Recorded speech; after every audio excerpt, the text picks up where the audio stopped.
अस्सलाम वालेकुम students, exercise 12.5 lecture 12.4 में आप लोगों ने जस्ट 3 क्वेश्चंस थे, टोटल थे 5, तो 3 उन्होंने हमें इंक्लूड किए थे, तो 2 मैंने कर दिए, आपकी प्रैक्टिस के लिए कर दिया था बेटा। उसके अंदर आपने देखा कि अगर आपको 2 एंगल्स दिए गए हैं और बाकी साइड्स मालूम करनी है तो आपने लॉ ऑफ साइन मालूम किया था। जो 12.5 बहुत इंपॉर्टेंट है लोगों के पॉइंट ऑफ व्यू से। इसमें हमें 2 लॉ सीखने हैं, the law of cosine and the law of tangent. Further मैं आपसे डिस्कस करूंगी कि लॉ ऑफ कोसाइन क्या होता है।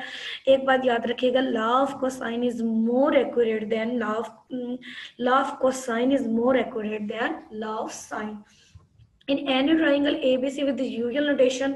ये मैं क्लास थोड़ी सी नीट से ये ड्रॉ करने की कोशिश कर रही हूँ।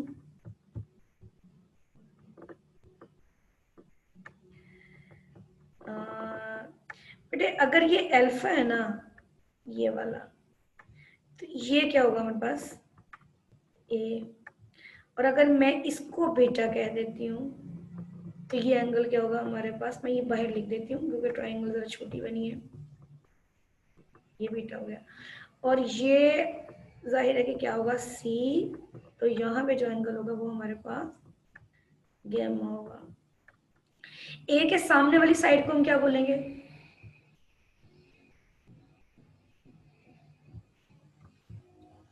ए के सामने वाली साइड को हम स्मॉल ए बोलेंगे, सी के सामने वाले को स्मॉल सी और बी के सामने वाली साइड को स्मॉल बी।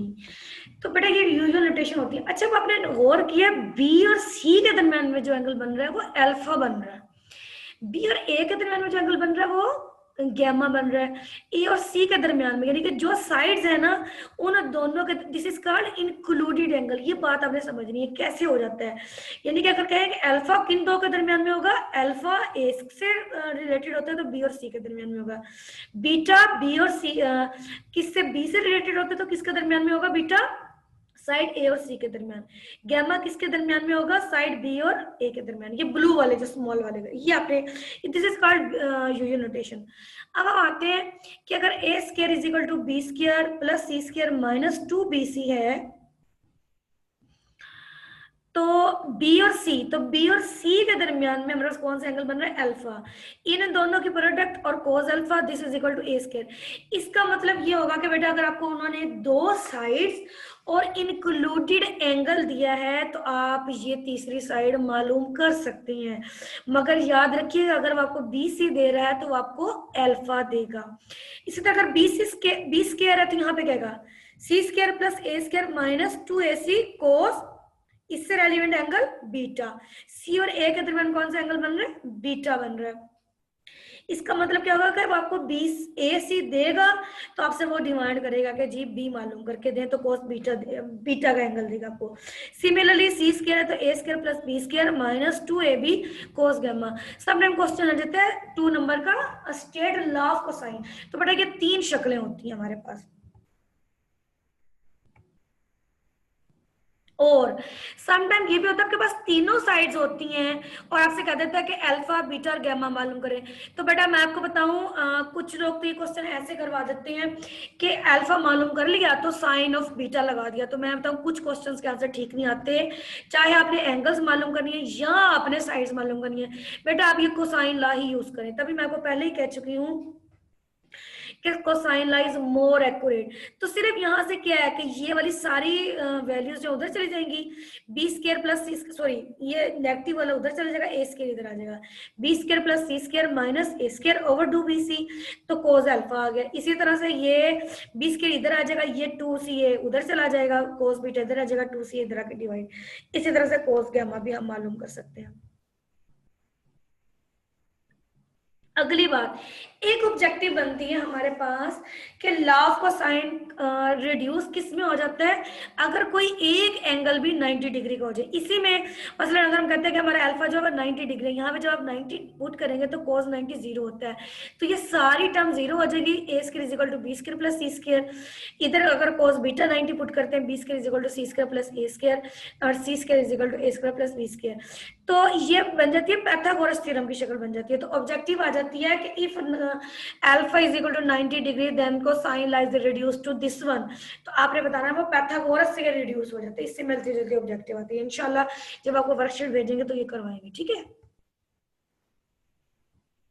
लाव cosine can be applied when all the three sides are given, तीनों साइड्स दी गई हो तो उसके जरिए से आप ये रेलिवेंट एंगल्स मालूम कर सकते हैं। या टू साइड जैसे कि मैंने आपको बताया बी सी और इंक्लूडेड एंगल यानी कि अल्फा दिया गया हो, तब भी लॉ ऑफ कोसाइन हम यूज कर सकते हैं। ठीक है,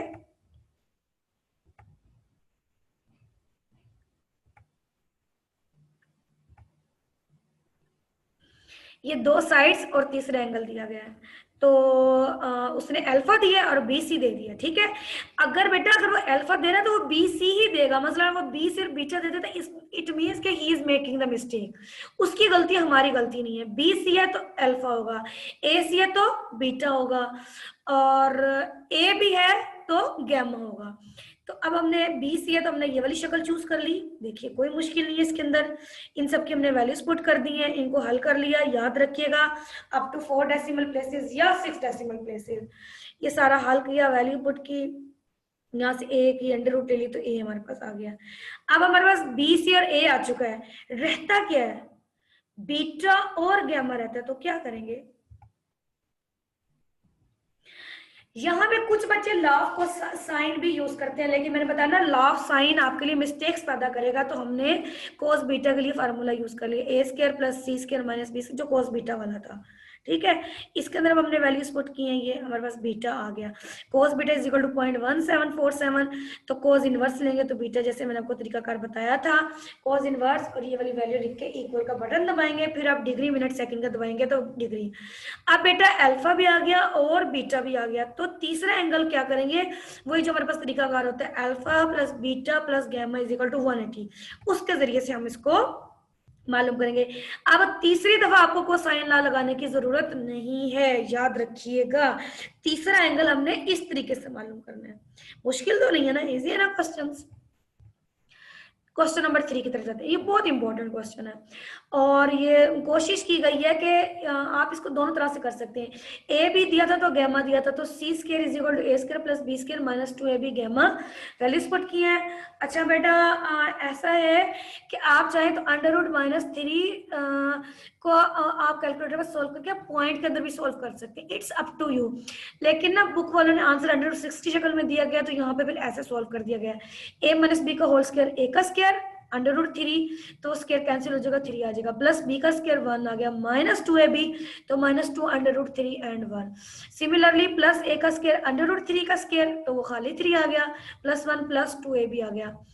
तो क्लास ये देखिए कुछ कैंसिल भी हो रही हैं चीजें हमारे पास, शायद देख लेते हैं, जस्ट ये और ये कैंसिल हो रहा है, और ये बेटा ये ए माइनस बी और ए प्लस बी, तो a square minus b square that is under root 3 का स्क्वायर माइनस 1 का स्क्वायर, तो -2 ये, तो अंडर रूट 3 का स्क्वायर कैंसिल हो जाएगा, 3 - 1 और cos 60 1/2 के इक्वल होता है, 3 + 1 4 + 3 7 + 1 8 और ये बेटा ये दोनों कैंसिल हो गए, और 3 - 1 कितना होता है 2, 8 - 2 6, और यहाँ पे ये 6 आ गया।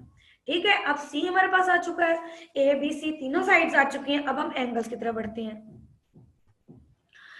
तो गैमा दिया गया तो कोस अल्फा, इस तरह से इसी तरह से बेटा अब यहाँ पे इन्होंने डेसिमल, क्योंकि इसका उन्होंने थोड़ा अंडर रूट 6 यूज किया हुआ था, यहाँ पे डेसिमल ही कर दिया, अंडर रूट 3 + 1 करेंगे, अंडर रूट 3 कैलकुलेटर पे टाइप करेंगे, +1 करेंगे और उसका इक्वल का बटन दबा के स्क्वायर ले लेंगे, तो ये 2.731 यानी अंडर रूट 3 + 1 को ऐड करने पे आया है, इस तरह से ये बेटा कैंसिल हो गया, 6 आ गया, अंडर रूट 3 - 1, जैसे चाहे आप लोग इसकी कैलकुलेशन करिए, इज अप टू यू। इन सबको क्या अंडर रूट 3 + 1 2.7321 को अंडर रूट 6 की वैल्यू से मल्टीप्लाई कर दिया, 2 से मल्टीप्लाई कर दिया, तो ये आ गया कोस अल्फा, यहाँ से इसका ले लिया, और तीसरा एंगल हमने इस तरह से कर दीजिए। ठीक है क्वेश्चन स्टूडेंट्स,